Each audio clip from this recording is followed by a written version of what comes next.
কাল তোরে হামজা এয়ারপোর্টে আগে দিতে যাইব না। কাউরে যাওয়া লাগবো না, গ্রামের বড় রাস্তায় গাড়ি আইয়া আমার নিয়ে যাবো। কেমনে কি সিস্টেম কিছুই তো বুঝতেছি না। গত মাসে রফিকের ছেলে বিদেশ গেল, পরিবারের সবাই গাড়ি ভাড়া করে এয়ারপোর্টে আগে দিতে গেল। ব্যাপারটা কেমন জানি বুঝতেছি না আমি। যা হয়েছে রিপনের বাপ ভালোই হয়েছে, টাকা পয়সা গেল গা। সবাই গেলে আমিও যাইতে পারতাম, ঢাকা শহরটা একটু দেখাইতে পারতাম। 1-2 বছর পর যখন আমি দেশে আসবো, তোর সবাই গাড়ি ভাড়া করে ঢাকা এয়ারপোর্টে আমার আনতে যাস। আসসালামু আলাইকুম। রিপন, তোর গোছগাছ শেষ? কাল কখন রওনা দিবি ভাই? আব্বা, আমার কাছে টাকা নাই, রিপন রে কাল নিয়ে যাবো, কটা টাকা দিয়ে। রিপন রে নিতে নাকি কাল গ্রামে গাড়ি আইব, কারো যাওয়ান লাগবো না। ভাই আমার একটা সত্যি করে কথা কবি, তুই বিদেশের লেগে কার কাছে টাকা জমা দিছ? চেয়ারম্যানের কাছে দেশ নাই তো? চেয়ারম্যানের কাছে বিদেশে যাওয়ার টাকা জমা দিয়া অনেকজন কিন্তু পথে বসে গেছে, ভয়ে কইতেও পারে না। না না, আমরা তো চেয়ারম্যানের টাকা দিই নাই। চেয়ারম্যান কি দালাল নাকি চেয়ারম্যানের কাছে টাকা দেবো?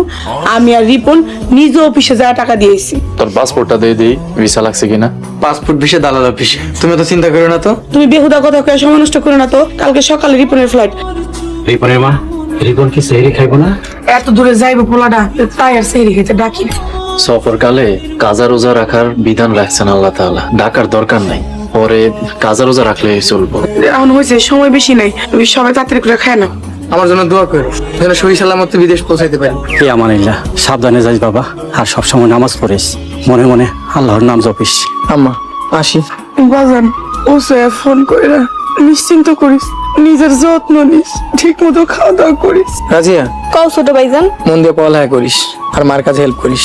ভাইজান আমার জন্য দোয়া করো, আমি আসি। আল্লাহর রহমত তোর সহায় হোক।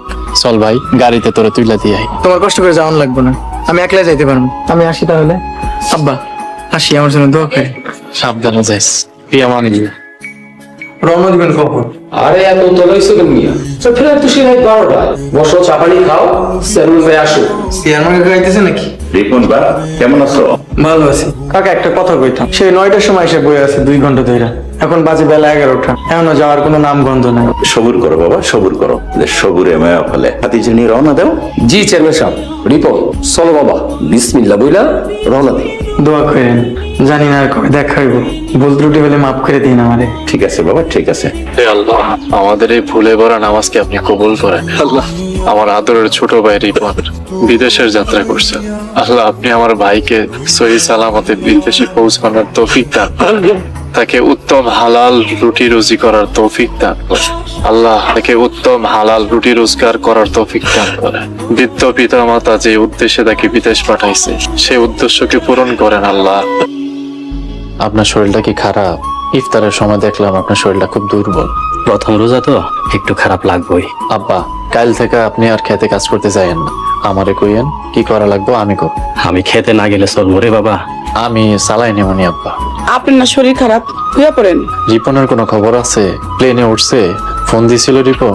প্লেনে উড়নের আগে কথা হইছে, কইছে ভালো আছে। আমি সন্ধ্যার পর থেকে মেলাবার ফোন দিছিলাম, ফোন বন্ধ পাইছি। হয়েছে বাবা, মনে হয় প্লেনের মধ্যে আছে, এই জন্য ফোন বন্ধ। যাও বাবা, তুমি ঘুমাইতে যাও।